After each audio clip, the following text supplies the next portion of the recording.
제가 오늘 여러분들을 만나가지고 이 자리에서 좀 재미있게 그 피카소가 왜 유명한지, 왜 이 사람 화가의 그림을 이해해야 되는 건지 아주 기본적인 겁니다. 그래서 이걸 아셔야 우리가 아트페어나 전시장에 갔을 때 그림 보는 눈도 달라지고, 지금은 아트의 미술이 대세입니다.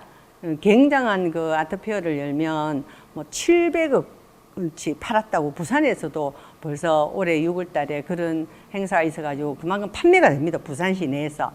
그러면 그런 그림이 왜 하나에 뭐 10억이 되고 100억이 되고 2천억, 3천억까지도 그림이 있습니다. 그래서 오늘 제가 하는 이야기를 조금 들어보시면 조금 이해도 가기도 하고, 왜 그림값이 그리 비싼지도 좀 이해를 하셔서 이제 다음에 그림 보러 가시거나 그림을 살 때 좀 도움이 되었으면 합니다.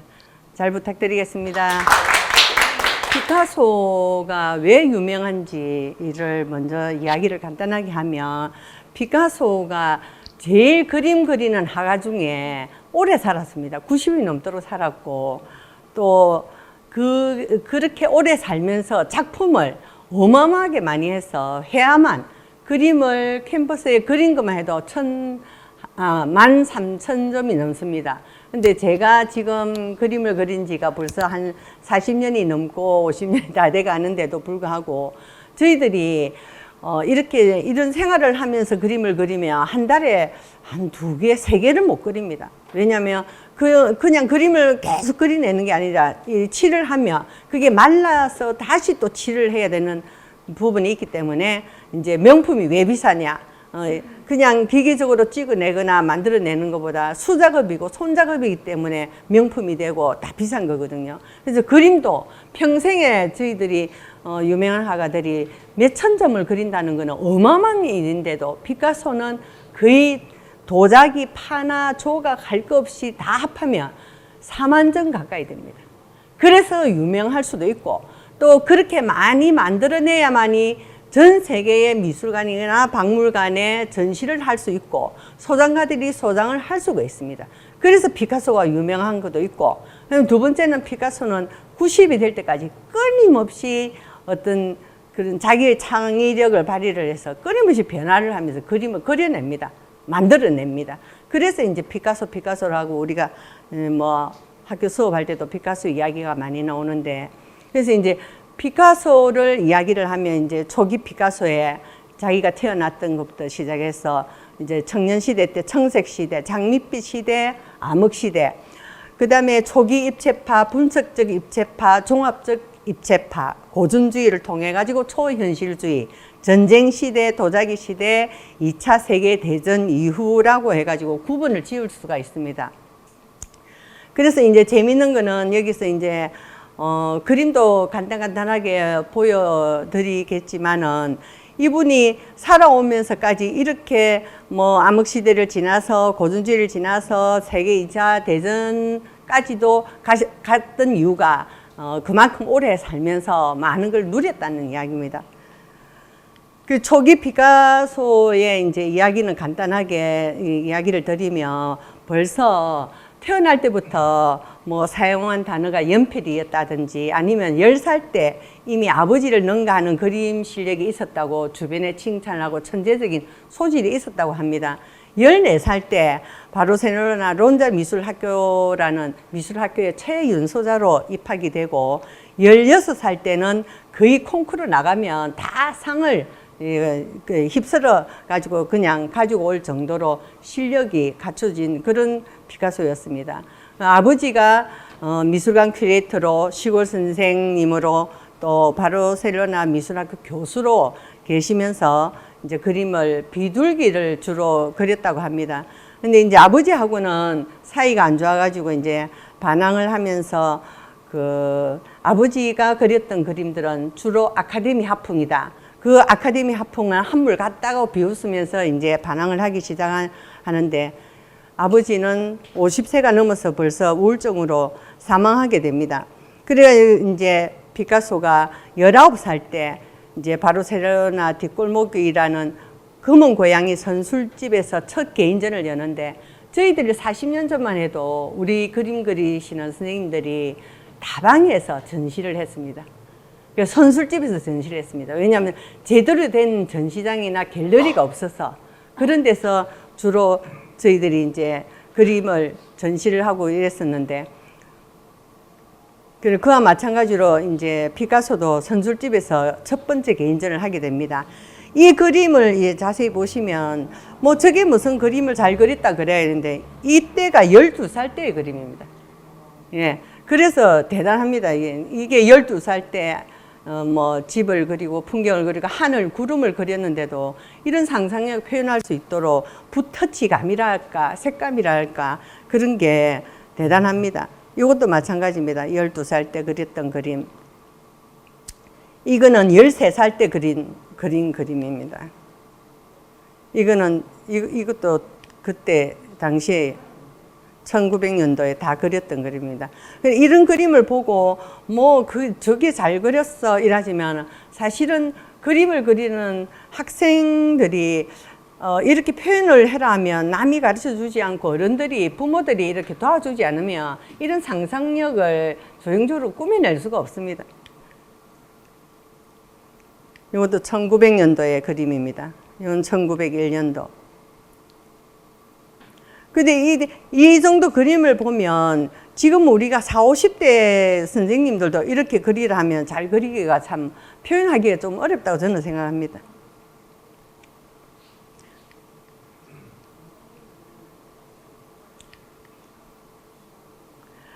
사실적으로 눈과 코와 상세하게 안 그렸지만 젊은 그 어떤 청소년 시절 때 이렇게 그림을 표현한다는 것 자체가 대단한 거죠.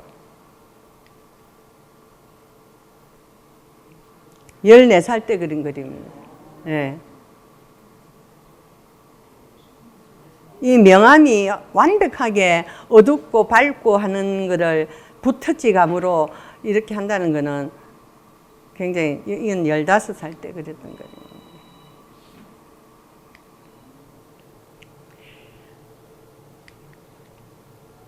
이런 많은 그림들이 피카소가 그 내면적에 있는 색감, 표현 기법을 이 무한대로 만들어낼 수 있던 그런 시절이었거든요.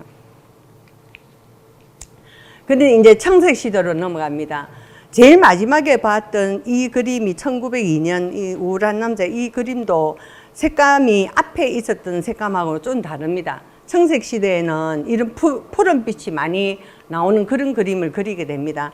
이 그림을 그리게 됐던 그런 배경이 있습니다. 배경에는 아주 친한 친구 카사케마스라는 이 친구가 실현 상처로 해서 권총으로 자살함으로 해서 피카소가 굉장히 큰 충격을 받으면서 그냥 그 시대 때는 우리나라도 어려웠지만 그 질병과 추위, 배고픔 이런 거를 피카소가 체험을 하고 이 그림이 그때부터 짙은 청색, 그러니까 청색이라는 것은 저희들도 비참과 절망에 조화되는 차가운 색으로 표현되고 있습니다.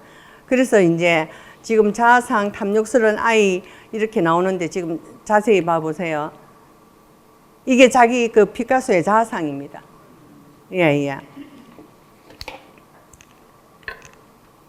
그 다음에 이제 이게 그 어린아이가 그 바닥에 있는 음식을 마지막으로 그 이제 긁어서 먹으려고 하는 그런 표현인데 이런 표현도 아주 그 빈곤한 그런 생활의 모습을 나타내고 있습니다. 이 여인은 그냥 그때 당시도 굉장히 독한 술이 뭐 압생트라는 그런 술이 있었답니다. 그런 걸 마셔도 이 추위에 몸부림치고 있고 추위에 떠는 모습을 그린 그림입니다. 그 지금 이거를 지금 이래 돌아가면서 보시면 전부 다 빨간색은 하나도 안 보입니다. 거의 이제 푸른색과 회색 그런 그림이죠.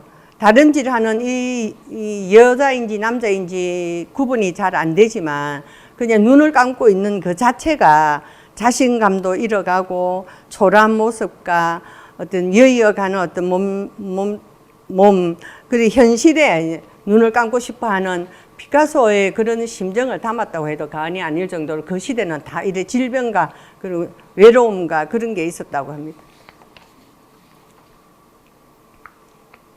그래서 청색 시대에는 이렇게 전부 다 빨간색이 전혀 들어가지 않는 청색과 회색으로서 이 여인도 이렇게 표현하고 있습니다.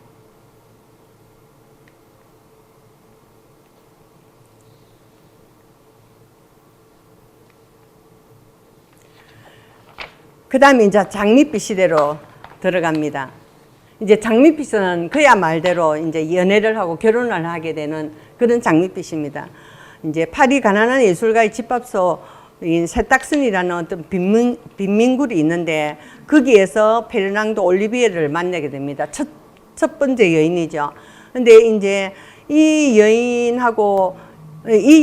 주로 뭘 했냐면 그 누드 모델을 했습니다. 누드 모델을 했는데 이 여인의 기관 운명에 2살 때부터 이제 부친이 어려워서 친척집에 맡기게 됩니다. 그 여자가 18살 되는 해에 그 친척이 나이 많은 회계사한테 시집을 보내려고 하니 결혼을 반대해서 도망을 가게 됩니다. 그래서 만난 남편이 굉장히 학대를 하고 고통스럽게 하는 바람에 이제 결혼 생활 오래 하지 못해서 이혼을 하게 되면서 이제 이 세탁선이라는 그 마을에 와서 이제 누드 모델을 하게 됩니다. 여러 작가들한테. 이 누드 모델을 하면서 알았는데 피카소가 이 여자하고 결혼을 하면서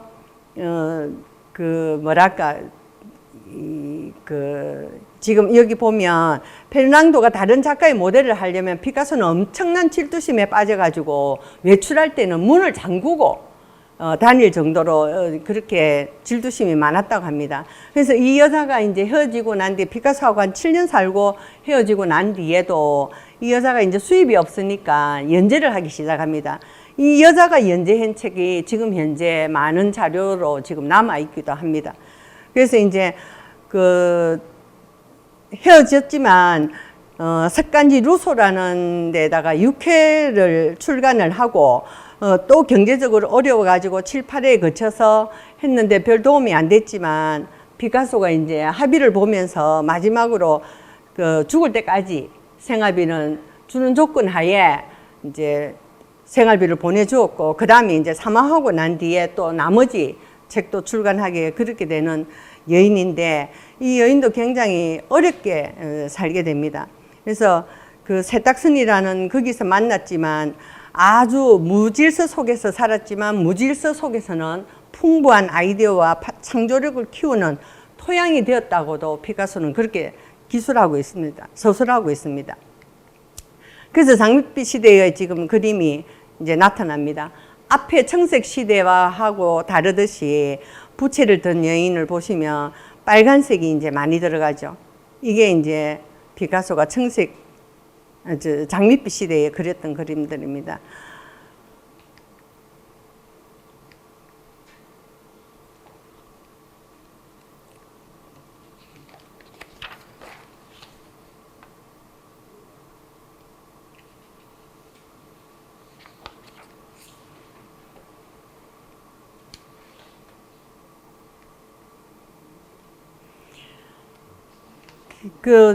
장밋빛 시대에 이제 다음으로 암흑시대로 들어갑니다. 암흑시대는 피카소가 아카데미 학풍의 영향으로 표현하기에는 너무나 한계를 많이 느껴서 흑인 미술을 연구하기 시작합니다. 흑인 미술이 이제 암흑시대고 암흑시대 또는 니그로 시대라고 그 당시에는 불렀습니다. 이때 이제 큐비즘이라는 탄생하게 됩니다. 큐비즘이라는 것은 원근법을 무시하고 3차원적으로 재현하고 표현하는 것을 큐비즘이라고 합니다. 이런 우리가 예를 들어서 달을 보면 섬세하게 안 해놨고 각을 지어가지고도 뭐 코와 눈과 다 이렇게 표현하듯이 그 아프리카의 그 흑인들의 달을 흑인 조각품이나 달을 보면 단순하게 기하학적인 상징과 순수함 그런 걸 받고 깊은 충격에 빠져가지고 그때부터 이제 이때부터 우리 피카소가 그 암흑 시대로 진입하게 됩니다. 암흑 시대의 작품들을 보시면 또 놀랍니다. 앞서와 다르게 이거는 뭐 초등학생이 이래 그렸나고 할 정도로 대담해집니다. 예, 무서워지고. 예. 예. 예. 그래, 해골도 그리고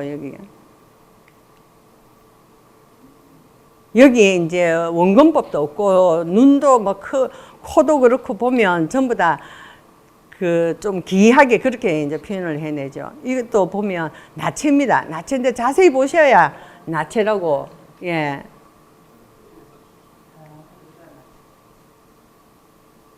이것도 얼굴하고 팔인데 이렇게 표현해 놨습니다. 예, 예.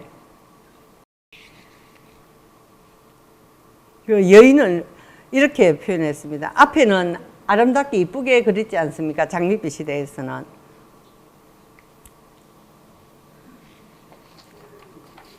이게 우리가 가슴이라고 이래 볼 수가 있겠습니까?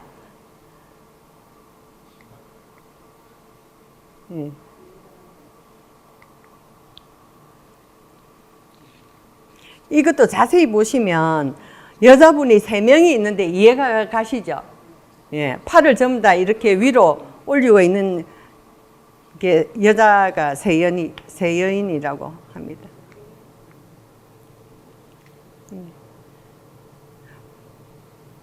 인상파에서는 꽃도 얼마나 이쁘게 아름답게 표현을 합니까? 근데 여기서는 피카소는 그걸 다 무시하고 꽃을 이렇게 표현을 했습니다.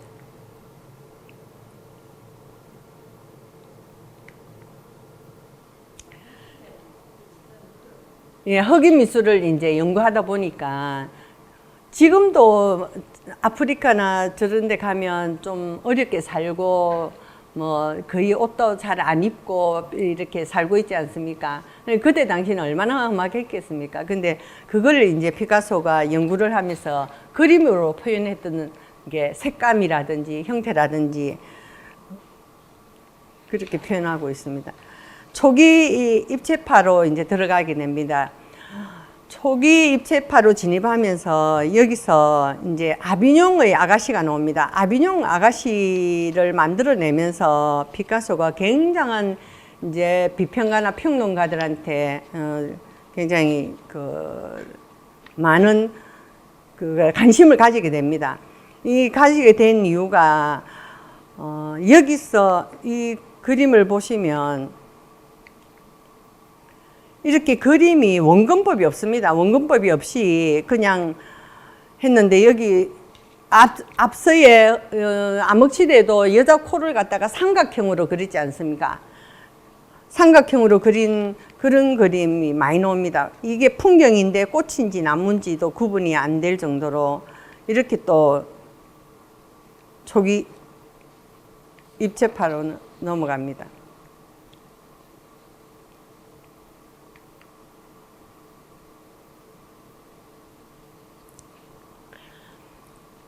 여기에서 한 번씩 보시면 이런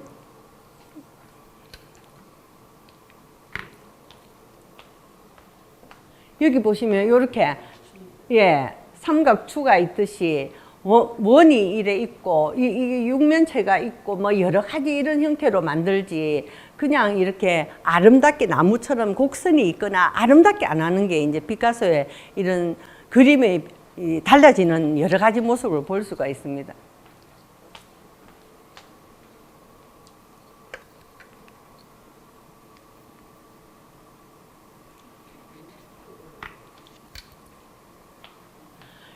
여성들 팔을 보더라도 이게 지금 보면 삼각형으로 이렇게 돼 있잖아요. 꺾였잖아요. 이렇게 사실적으로 그리면 그렇게 안 그리겠죠. 예. 이렇게 탁 이렇게 선이 이렇게 탁탁 잘려가 있습니다. 이렇게.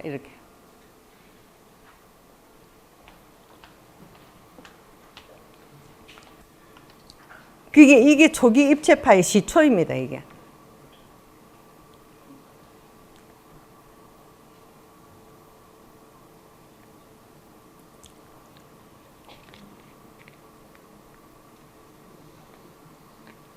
여기는 더 자세하게 이제 나오죠.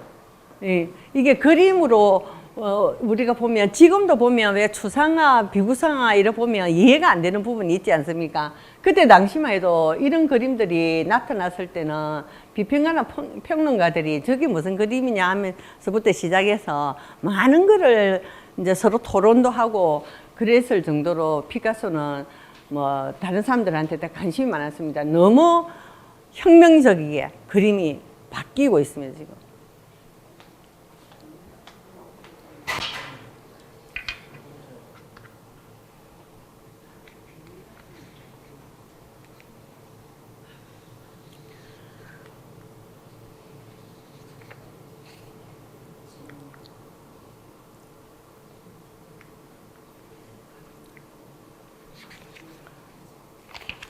이제 분석적 입체로 들어갑니다. 분석적 입체는 그 대상의 양적 표현과 공간 구성의 문제가 굉장히 중요시되고, 앞서 말했듯이 큐비즘 시기의 사물은 외면적으로 모방을 하던 종래 합법하고 완전히 다르게 기하학적으로 도형으로 이제 해체되는 그런 시기로 들어옵니다. 그래서 무엇을 그렸는지를 사람들이 분간하기 어려울 정도로 이제 그림을 그리기 시작합니다. 그리고 색깔도 달라집니다. 색깔도 거의 단색으로 되고, 그 다음에 일단 우리가 이렇게 보면 어떤 흐름을 알 수 없고 흔적을 찾아볼 수 없는 그 이제 분석이 해체가 될 정도로 그림을 그리게 됩니다. 지금 이렇게 이제 변합니다. 만도링을 켜는 소년데 여자의 얼굴이 전부 다 도형으로 입체로 해가지고 그냥 다 분해를 시켜서 조각조각을 붙여놓은 거 아니겠습니까?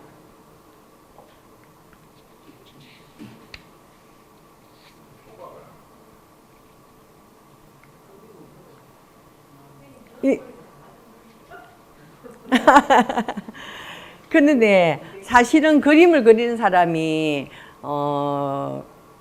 이 공학 뭐랄까 이렇게 도형을 해체시키고 도형을 이렇게 조각조각 붙여서 그림이 된다고 하면 굉장히 머리가 좋은 사람들이 이런 거 하지, 그냥 형태를 보고 그냥 그리라 하는 것도 잘 못 그리는데 이걸 형태를 조각조각을 내 가지고 여기에다가 붙였듯이 해가지고 사람도 있고 유방도 있고 여기 다 있습니다. 자세히 쳐다보면 기타도 있고, 요 지금 이것도 만도링을 켜는 소년인데도 만도링이 제대로 형태가 보이지 않지 않습니까? 알겠습니까? 아니 우리가 여인의 젖가슴도 어떤 거예요? 어느 거야? 말 타고 있는 거예요. 아니 왼쪽에 거. 왼쪽 만다린 아, 이거야. 말 타고 있는 거. 다리를. 그러니까 사람 보는 시각에 따라서 다 다를 수도 있습니다. 색깔도 다를 수도 있고. 이 제목이. 예, 기타 연주자입니다. 예. 그리고 요 기타 선이죠. 예를 보면 여기 요렇게 지금 제가 볼 때도 그렇게 해서 지금 만든 것 같은데요. 예. 예. 그래, 이게 지금 말처럼 이렇게 보이는 거죠. 예. 그러니까 제목을 달지 않으면 해석은 각자가 그냥 밑에 기타 연주자.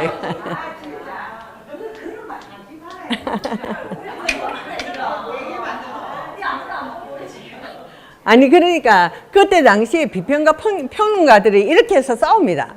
아니야, 피카소가 이렇게 그렸어, 저렇게 그렸어. 아니야, 절대 아니야. 그런 식으로. 그래 이제 피카소가 다 정립을 하고 이제 도록에 나오면서 뭐 기타 연주자라고 제목 붙이면 이해가 가죠.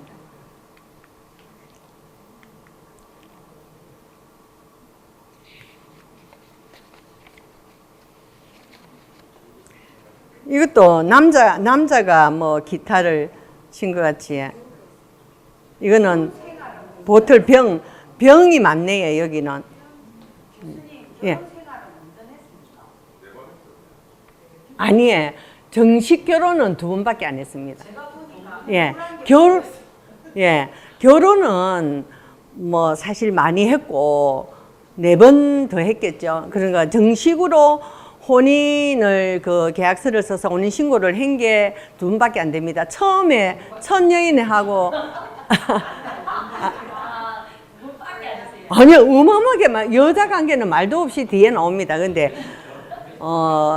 러시아 무용수하고 처음에 결혼해가지고 아들 놓습니다. 그때가 피카소가 40대 되는 때 결혼을 해가지고 아들을 놓고, 그 다음에 중간에 연애를 하면서 결혼식을 안 올린 여인한테서 큰 딸을 얻습니다. 그래가 또 이제 그 뒤에도 뭐 아들 2이가 더 있는데, 자녀는 4명으로 나와 있는데, 피카소가 여인을 거쳐간 거는 말도 할 수 없을 만큼 많고, 그 다음에 나이 차이가 거의 뭐 한 3, 40 정도 나이 차이 나는 그런 여인들하고 연애를 하고, 예, 굉장히 여성 편력은 뭐 말을 할 수 없을 정도로 부인이 아파가지고 누워 있는데도 불구하고 연애해가지고 주변의 친구들한테 욕도를 먹고 하는 그런, 어마어마하지. 예. 19살 때부터. 예. 예. 지금은 피카소 그림이 호당이라면 엽서 크기, 이 요 크기가 호당 1호짜리 아닙니까? 이게 뭐 글쎄 한 100호짜리가 지금 최고로 많이 받은 그림이 2,500억 될걸요. 예, 2,500억이면 100호 같으면,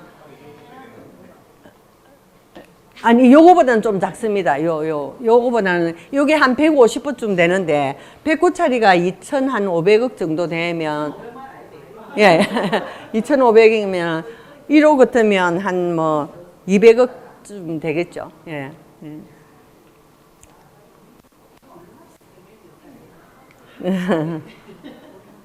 예, 여기서부터 이래 보면 벌써 도형이라는 그런 느낌이 많이 나죠. 예, 그림 자체가.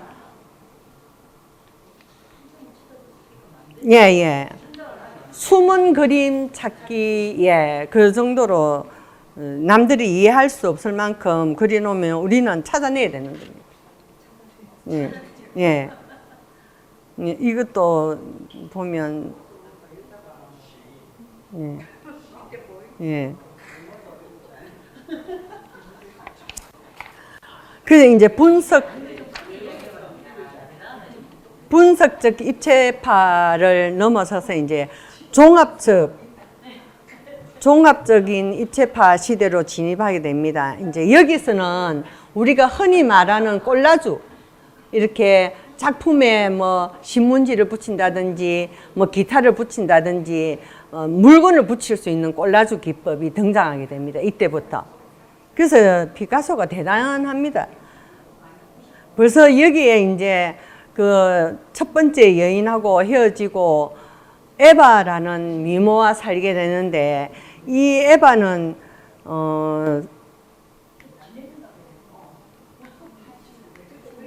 잠깐만.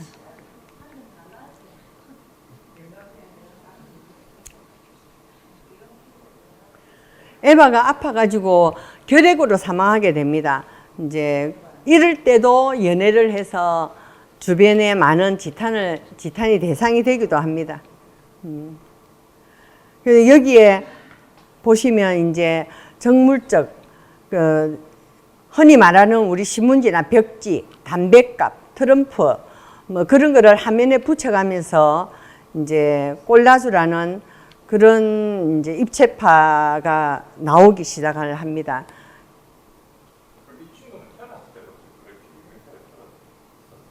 그렇지. 10살 때부터 그랬고, 14살 때부터 뭐 미술학교 최연소자로 들어가고, 뭐 16살 때부터 뭐 하여튼 미술 그 공모전에는 상을 전부 다 대상을 다 가져올 정도로 어릴 때부터 좀 뛰어난, 예.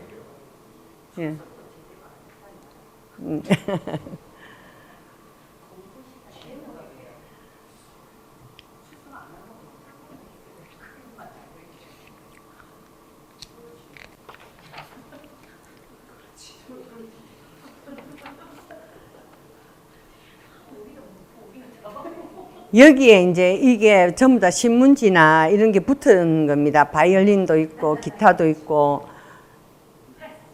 예. 이것도 지금 보이죠? 신문지도 붙였고, 복판에. 예. 예, 예, 예. 아니, 이거는 이제 붙인 겁니다. 꼴라주라고. 예, 예. 뭐, 예. 자기가 붙이고 싶은, 예, 예. 벽지도 붙였고, 중간에. 예. 타일이 아니고, 이거는 저기, 우리 액자. 예, 예. 이게 내나, 벽지 아닙니까? 벽지. 이거는 신문이고. 아니에요. 아까 전에 분석을 해가지고 도형을 만들었듯이 이거는 지금 분석을 해서 도형을 지금 대강 만드는 거고 이거는 이제 그 위에다 붙인 거예요. 이런 걸 신문을 붙이고 벽지를 붙이고 이거는 뭐 타일을 붙였든지 아니면 우리 그 그림 액자를 붙였든지 옛날부터 이런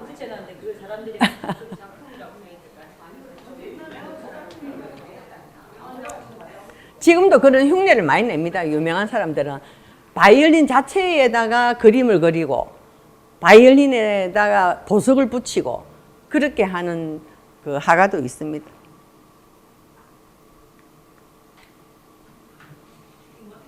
예, 이것도 신문 붙이고 요거는 나무를 많이 붙였죠. 망치도 있습니다. 예.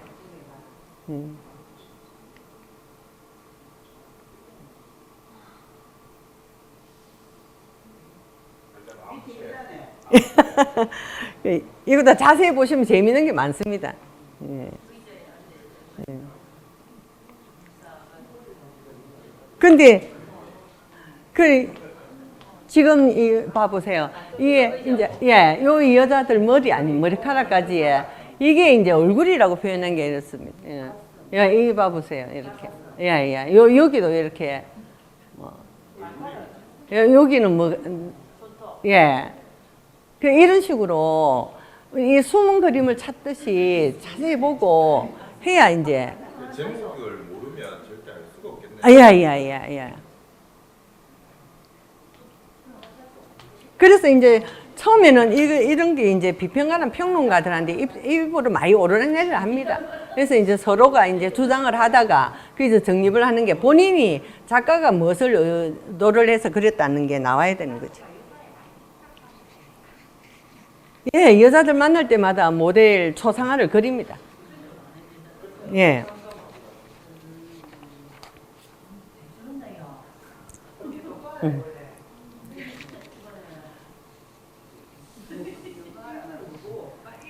여기에도 뭐 벽지, 뭐 물감, 마분지 이런 것도 다.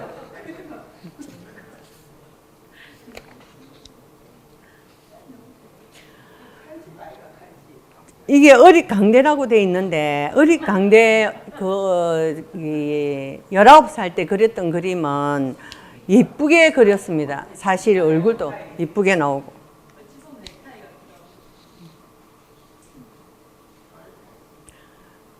근데 방금 가일바구니 제목을 안 보면 이게 뭐 처음에 이거는 뭘 그렸을까라고 언뜻 보기에는 그렇지 않습니까? 예. 그래. 포도도 예. 이것도 뭐 만도린을 켜는 소녀를 뭐 이렇게 입체파로 만들었다고도 볼 수 있죠. 이제 입체파, 종합적 입체파를 이제 지나서 이제 고전주의와 초현실주의 시대로 진입을 하게 됩니다. 이때는 벌써 독일하고 불란서하고 전쟁이 끝나고 이제 피카소도 좀 심심하니까 자기가 뭐 분석적, 뭐 입체, 뭐 도형을 다 만들어내듯이 그림을 이제 그리고 나니까 무대 미술도 미술가 미술인들이 많이 합니다. 거의 뭐 그래서 이제 피카소가 무대 미술을 가지게 되는 이제 시기가 들어옵니다. 그런데 에바가 죽고 난 뒤에 이제 올가 코클로바라는 이제 여자를 만납니다. 무용수를 만나게 됩니다. 이 무용수하고 이제 첫 아들을 놓는 게 40세에 되는 해이기도 합니다. 이때부터 이제 로마에 머물면서 피카소가 로마 제국 시대의 조각품이 멋진 게 많은 걸 보고 그 장엄함도 있지만 고귀함, 인체를 보는 시각이 이제 달라지면서 무거운 인물들을 그리기 이제 시작하게 됩니다. 그래서 여기서 나오는 입체주의 작품을 이제 감상하게 되면 봐보시면 이게 이제 올가 그 무용수의 그림입니다.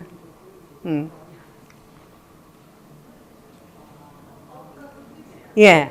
그러니까 근데 시대에 다시 돌아오는 것 같은 그런 느낌이 들죠. 고전주의는 원래 사실주의에 가까운 거니까. 그런데 여기서 좀 이상한 거 있지 않습니까? 다리 얼굴만큼이에요. 예. 다리 이렇게. 이러시면 안 됩니다, 저기요. 제가 옷은 입고 있습니다. 내 다리가 좀 굵기는 한데.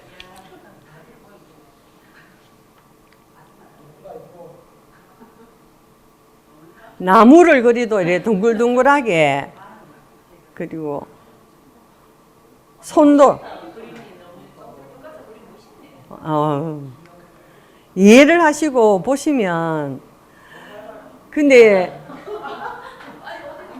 저도 초기에 이제 그 우리가 그림을 그리면 누드를 그립니다. 모델을 중앙에 두고 남자 모델도 따로 뭐 그리고 이러는데 남자 모델은 인기가 없습니다. 여자 남자는 우리가 그림을 그리는 미술가로서 볼 때 그 여자들의 어떤 이렇게 풍만한 어떤 이런 게 없으면 그림이 굉장히 밋밋하고 실증이 납니다. 그래서 약간 가대하게 이렇게 표현하는 이유가 보는 사람으로 해서 모든 게 이제 풍요로 보일 수 있고, 예, 빈약하면 그림이 안 됩니다. 근데 이거는 보통 사람이 남자입니까? 이 그림을 보다가 이 그림을 보면 뭔가 이렇게 기분도 업되고 그러지 않습니까? 예. 그리고 모델들도 가슴이 풍만하거나 힙선이 이렇게 큰 사람을 모델로 돈을 많이 주고 데리고 와서 하지 절대로 그래 안 합니다. 예.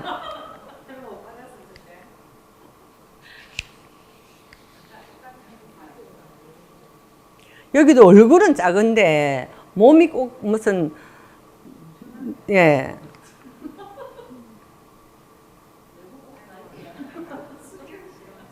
그런데 이제 그림을 이렇게 보시면 아시겠지만 우리가 사진기 역사가 오래되지만 사진기가 나오기 전까지는 그림으로 다 사실적으로 그리지 않습니까? 이 그림을 봐보세요. 정말 잘 그렸습니다. 이런 그림은. 예.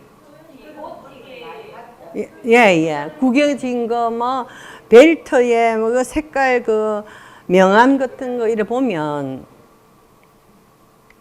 이런 실력을 가졌기 때문에 피카소가 이런 그림을 그리던, 이 그림을 그릴 때 이 포즈를 지금 해갖고 있었을 거 아니에요? 그냥 사진 보고 그리지만. 아니지.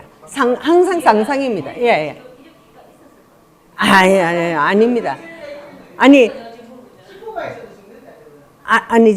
그런 게 있습니다. 우리가 이제 어떤 사물을 볼 때 보는 관점이 이제 달라야 됩니다. 이게 리모컨이다. 이래가지고, 이 들고 있을 때는 리모컨인데, 만약에 이거를 이렇게 빼딱하게 놨을 때 봤을 때는 이게 리모컨이 아닐 수가 있습니다. 그래서 사물을 보는 눈은 항상 다르게 되거든. 똑같은 시선이라도. 우리가 이 당시뿐만 아니라 지금도 우리가 앉아있는 모습을 보면 여러 각도로 앉아 계시잖아요. 그러면 이제 작가가 한 번만 스캔을 딱 하고 나면 거기서 상상력을 배로 합니다. 그래서 한 여자가 저렇게 했으면 한 사람 그리기에는 외로우니까 좀 더 이게 표현력을 재밌게 좀 이렇게 뭐 날아가고 행복스럽고 즐거워하는 모습을 그리고 싶다 이러면 한 2명을 넣고 3명을 넣기도 하고 그 다음에 이제 이 손도 기분이 좋은 표현을 하는 그런 방법을 해가지고 그리면 상상력으로 하는 거죠. 예. 그렇지. 예, 예. 그 화상들이 어느 전시회 때 그림을 보고 좋으면 싹 다 사갑니다. 예. 그리고 그러니까 이제 돈이 항상 여유가 있죠. 예. 보통 광고 같은 경우는 생전에 한국에 팔았다더라고요. 예, 예. 그리, 산지 유명했잖아요. 예, 예. 그런 작가가 있는가 하면 피카소는 끊임없이 이제 잘 그렸으니까 이제 퀄리티가 붙는 경우도 있고 화상들이 붙습니다. 화상들이 보는 눈이 보통이 아니거든요. 그러면 이제 이 작가가 계속 많이 만들어낼 수 있다 하면 돈이 되니까 나는 이거 다 살 거야. 니 그래서 아니면 이건 내가 다 살 거야. 뭐 그렇게 해서 유명한 작가가 되는 사람들도 많이 있습니다.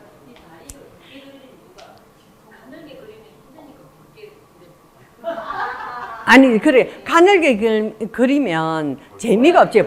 예, 예.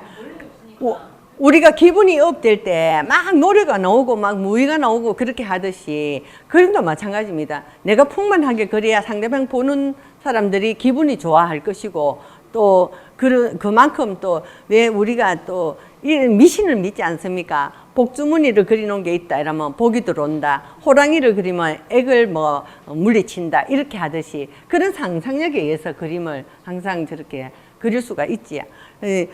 즐거움이 있으면 이렇게 달리는 여자를 그릴 수 있고 외롭고 고독할 때는 아까 전에 눈 감고 다리미질하는 청색만 표현하면서 그릴 수도 있고 그래서 작가가 그때 당시는 사진기도 없고 이렇게 할 때는 끊임없이 그 우리가 상상력으로 그리는 거지 요즘은 다 사진을 찍어 놔놓고 모방을 해서 그리는 거거든요. 예.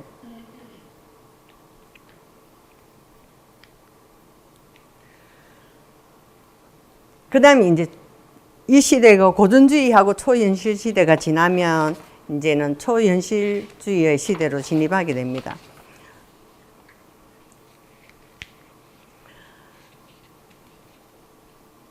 여기서 이제 또 굉장히 혁명을 일으키는 아비뇽의 처녀들이 나옵니다.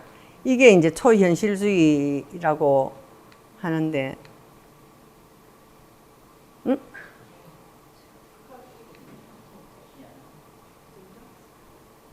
아비뇽은 그 그림이 안 나오네요. 이게 초현실주의의 작품들입니다.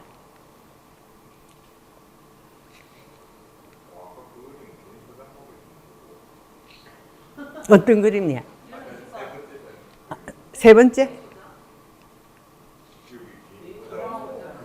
아, 예. 거의 뭐 박물관에 다 개인 소장 거의 많지가 않습니다. 이제는 역사적으로 너무나 유명하게 돼가지고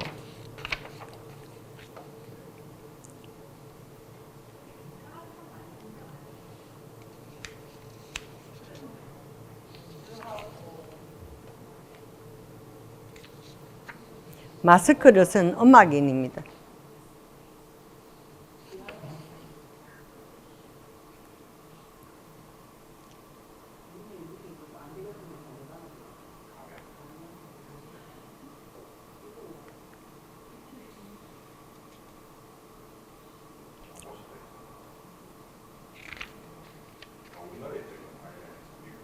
예, 뉴욕에 있는, 예.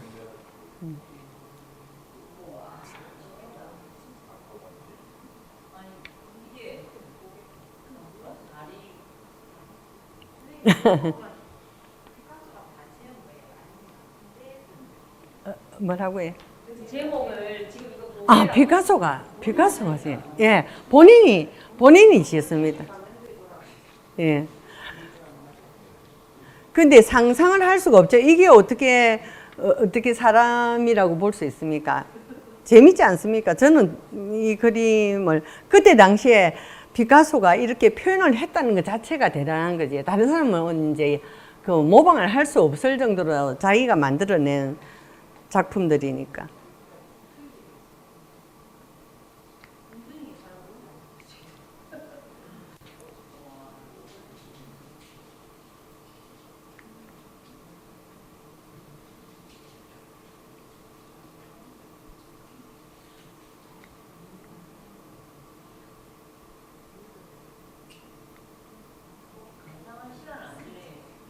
아, 그래, 보세요. 안락 의자에.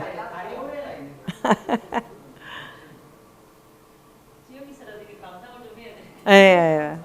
예, 감상하세요. 이 그림도 재밌지 않습니까? 그죠? 이거 그림 비슷하게 나중에 그림이 나오는데 그 그림이 공개적으로 2,500억에 경매가 됐던 그림이 나옵니다.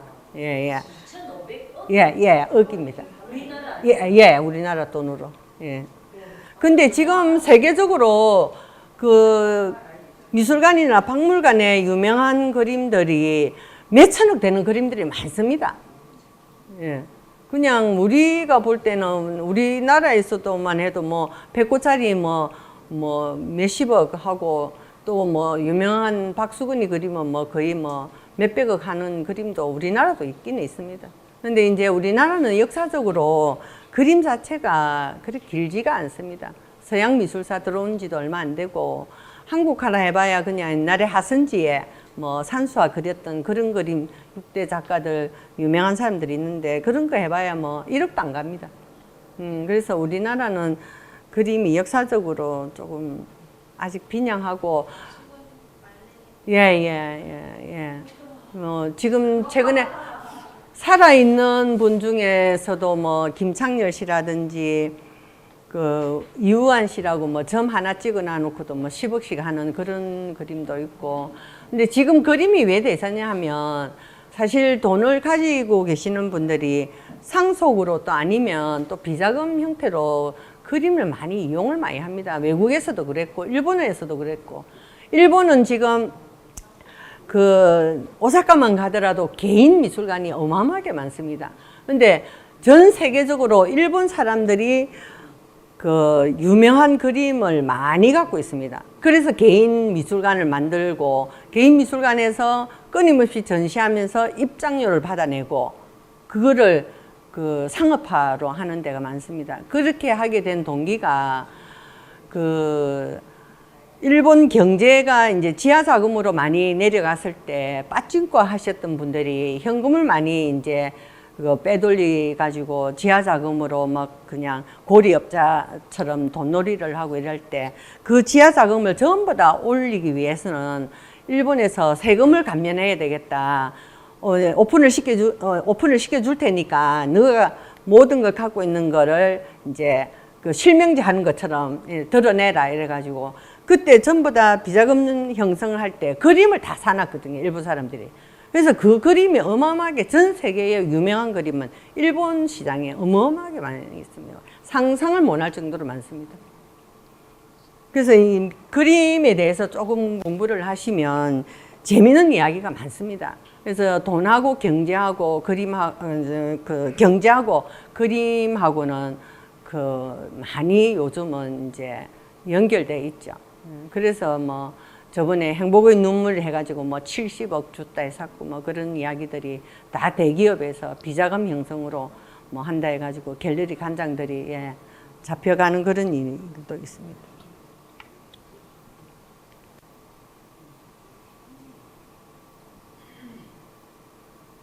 그리고 이런 게 이제 박물관에 가 있어, 미술관에 가 있고 박물관에 가 있어야만이 서민들도 감상을 하지 않습니까?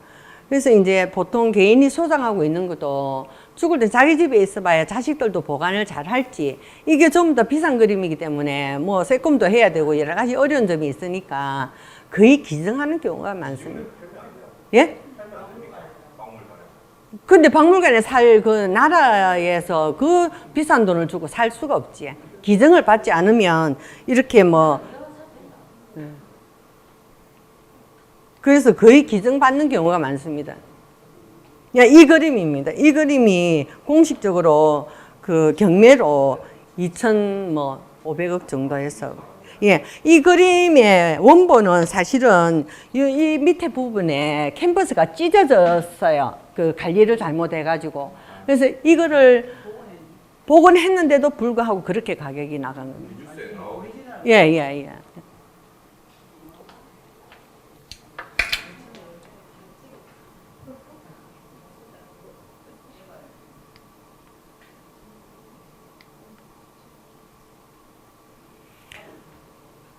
거울 앞에 소녀라고 돼 있는데 이것도 거울 보는 게 거울을 보면 실물은 거울에 내 모습을 볼 수 있지만 이 피카소가 그렸던 이 거울은 내 내면을 보라는 그런 뜻에서 설명이 되어 있습니다.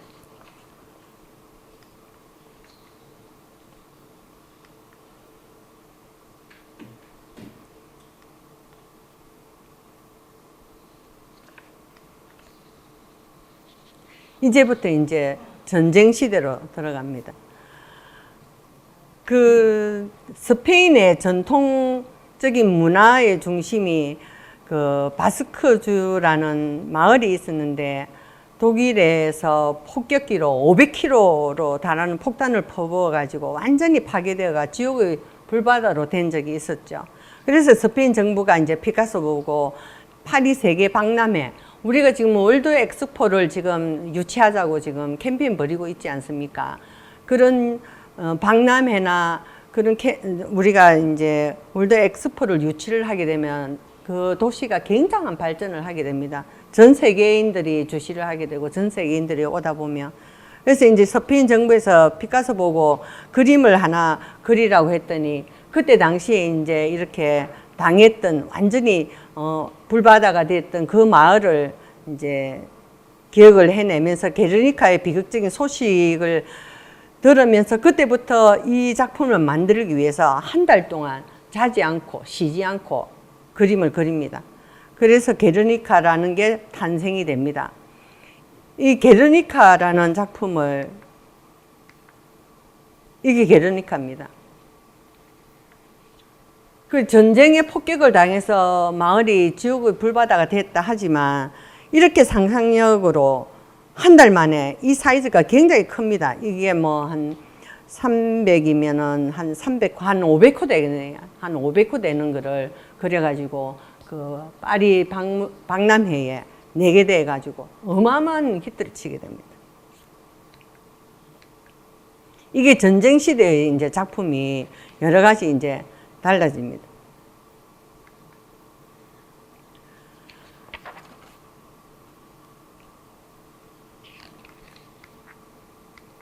이게 게르니카 작품이라고 했잖아요.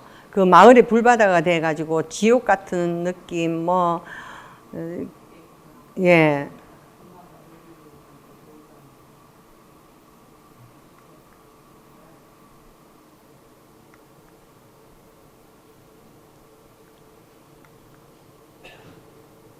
장난감을 가진 소녀, 이것도 이 보면 무슨 그 운동기구 같이 나무 목각처럼 해가지고 그렸던 느낌이 나죠.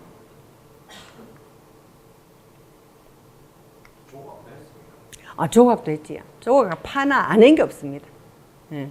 그러니까 이런 그림을 그리니까 조각도 될 수가 있죠. 예, 예.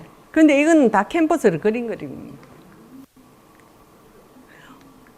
이게 우는 여인이라고 해가지고 뭐 종이를 씹어 먹는 그런 느낌으로 보이시죠. 이는 고양이가 새를 잡아 먹는, 이게 다 전쟁 시대 때. 예.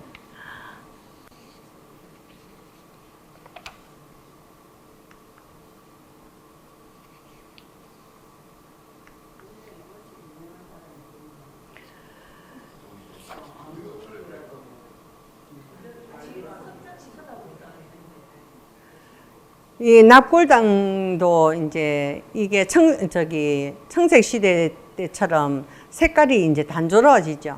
이제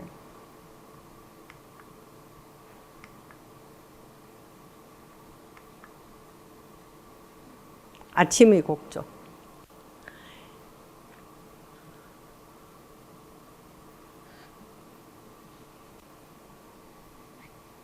시체가 누워 있습니다. 예, 예. 전쟁 시대 때니까. 예, 시체가 누워 있고, 예, 예, 예.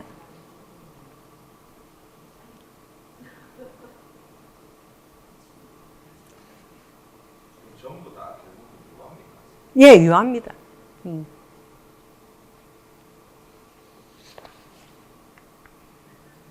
이제 도자기 시대로 넘어갑니다.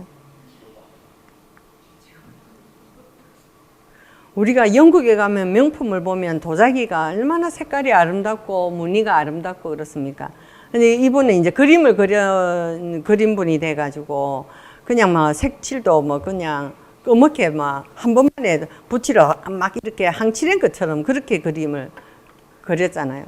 이게 우리가 그림을 이쁘게 그리려면은 이런 흔적들을 안 남기거든요. 이렇게 여기 붓질하고 붓질하고 여기 붓질하고 이렇게 그냥 한 번 하고 마음에 안 드니까 또 한 번 하고 거기에 덧칠 또 하고 이렇게 자신 있게 그리는 거죠.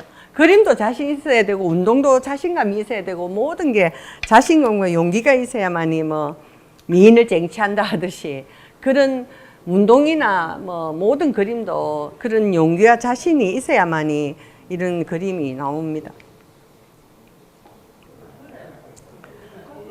예, 점도 뭐 그냥 똑같이 이쁘게 찍는 게 아니라 툭툭툭툭 막 그 찍어냅니다. 그냥 눈도 그렇고. 근데 도자기도 생각보다 어렵습니다. 이 물감이 이렇게 잘 이쁘게 묻지가 않아요. 도자기를 오랫동안 안 하면요.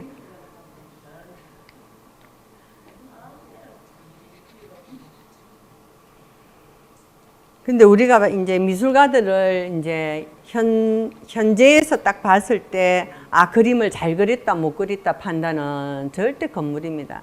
과거에 이 사람의 어떤 흔적들이 많이 남아 있어야 지금의 대가라고 뭐 가르치고, 아, 열심히 잘 그렸다, 그렇게 할 수가 있습니다. 지금 현재 우리가 이우한 씨 작품에 대해서 아세요? 점 하나 찍어가지고 지금 이우한, 예, 찾아보시면 보통 점 하나 찍어가지고 그 시립미술관에 이우한 갤러리가 옆에 전시장에 있습니다. 그거 가보시면 점 하나 찍어 놓은 게 뭐 10억씩 이렇게 하거든요.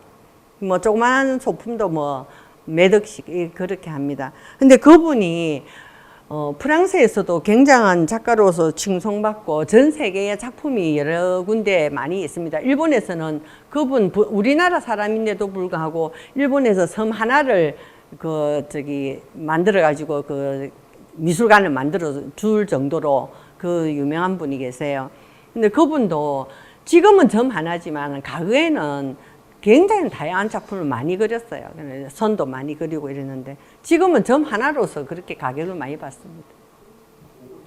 그리고 이제 시립미술관에 가보시면 그 돌멩이 하나에 철판이 이렇게 병풍처럼 이렇게 들어져 있습니다. 근데 보통 사람들이 보면 돌멩이도 뭐 그냥 길거리에 있는 돌멩이 갖다 놓은 것 같고 철판도 그냥 이렇게 버리는 철판을 이렇게 세우는 것 같은데도 불구하고 저게 왜 작품이냐, 저게 왜 그림값이 비싸냐라고 전부 다 물어봅니다. 근데 그분이 과거의 어떤 행적들을 보면 충분한 그 가치를 받을 수 있다. 그 가치를 받을 수 있다는 게 이제 역사를 모르면 그분에 대해서 작품에 논할 수가 없죠. 철학적으로 그 사람이 해석을 해서 이렇게 세웠고 조형물을 만들었고 그림을 그렸기 때문에 그런 이유도 있습니다.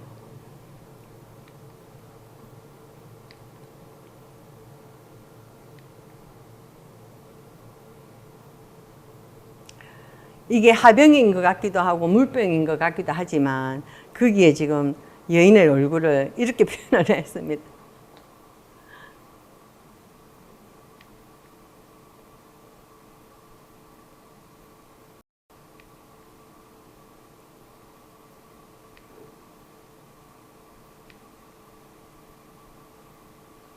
이건 정말 초등학생이 그린 것 같지 않습니까? 예.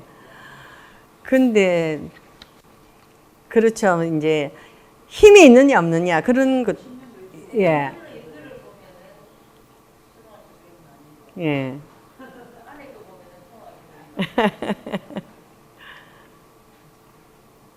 이 피카소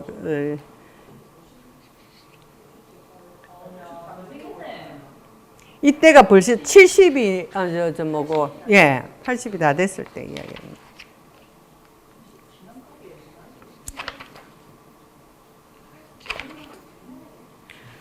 도자기 공장에서 작업할 때 만났던 여자.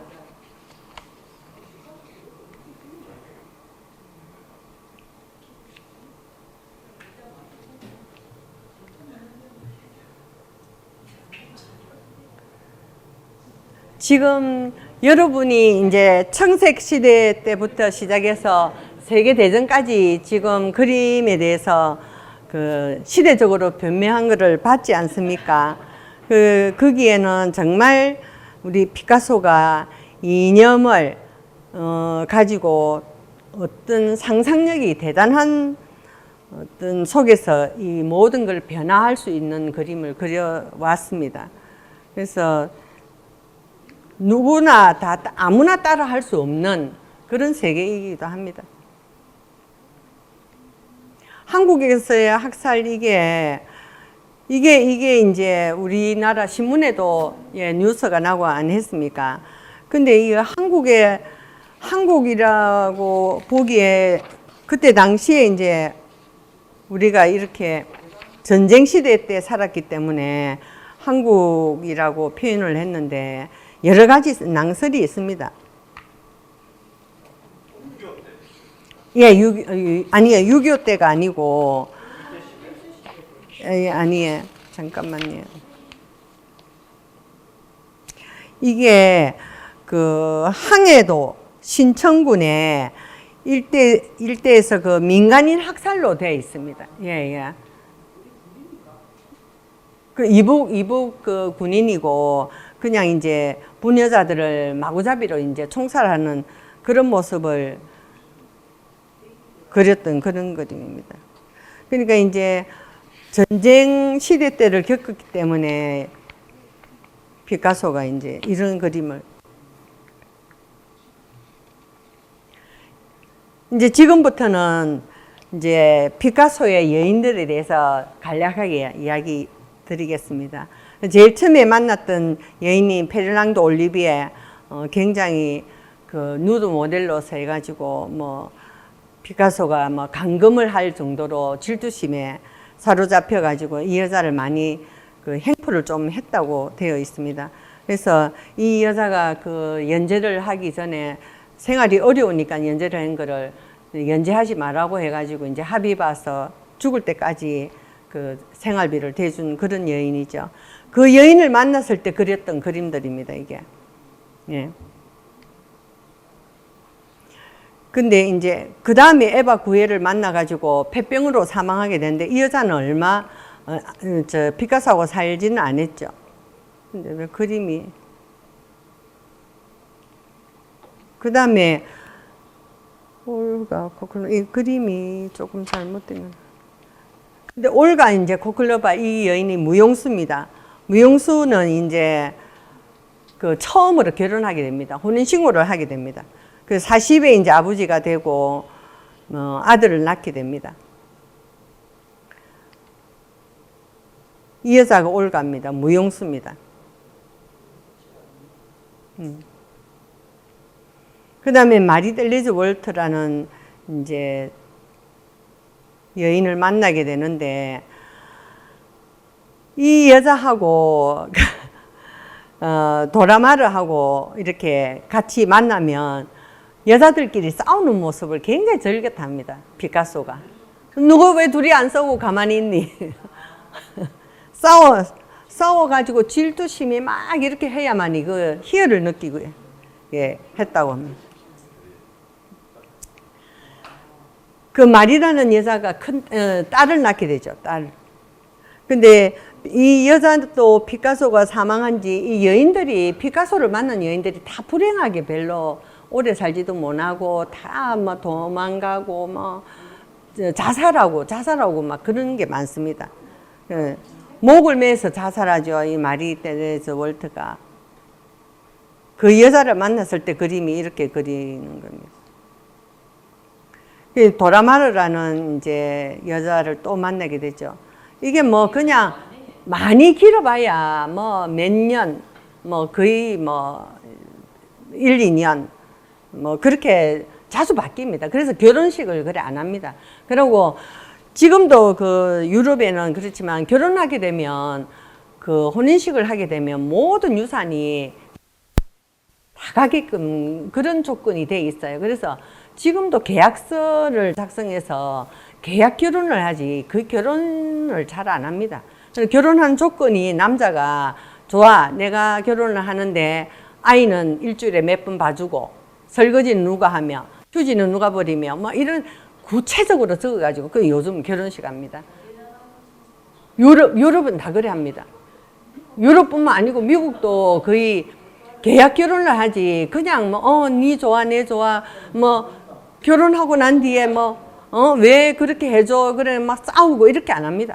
아예 조건을 남자가 더 자세히 적습니다.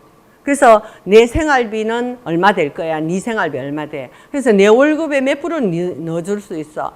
그러면 안 돼. 이래가지고 절대로 그 조건이 없으면 모든 재산을 다 뺏기고 양육비로 다 뺏기기 때문에 절대 그걸 어리석게 안 합니다. 근데 그때 피카소도 역시 마찬가지로 이 첫 여자하고 결혼해가지고 아들 낳은 여자인데 끝내 이혼 안 합니다. 마지막에 그 도자기 공장에 가서 만난 여자하고 결혼식하고 혼인신고를 합니다.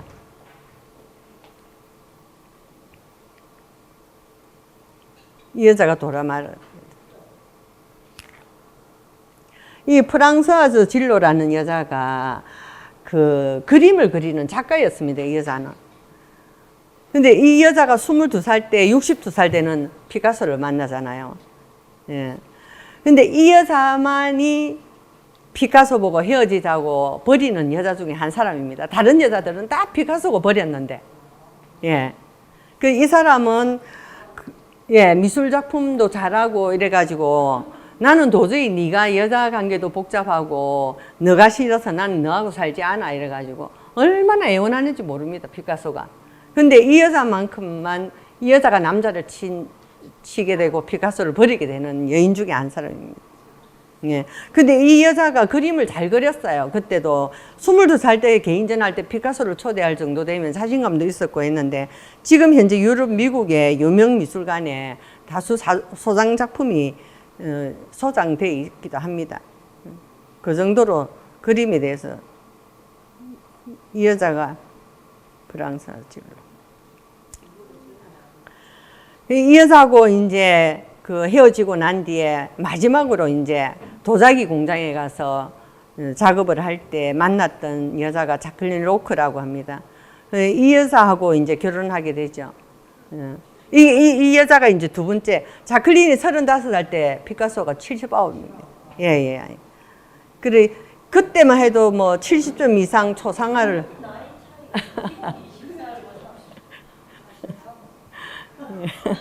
근데 그 능력이 되니까 그래 했겠죠. 능력이 안 되는데 그래 하겠습니까? 뭐 능력이 어쨌든 대단한 그 에너지가 많은 분인 것 같습니다. 그래서 그때 당시에 이 여자 만나가 살은 지가 20년이 됐죠. 예, 20년이 되고 피카소 장례식 때 그 이제 아들이 폴이라고 있었는데 폴의 큰아들 손자가 권총으로 장례식장에서 자살을 합니다. 권총으로 자살을 하고 그 폴의 아들이 또 배다른 형제가 있는 친구 아들 둘이가 이제 상속을 받게 됩니다. 이게 마지막 여인이죠. 예.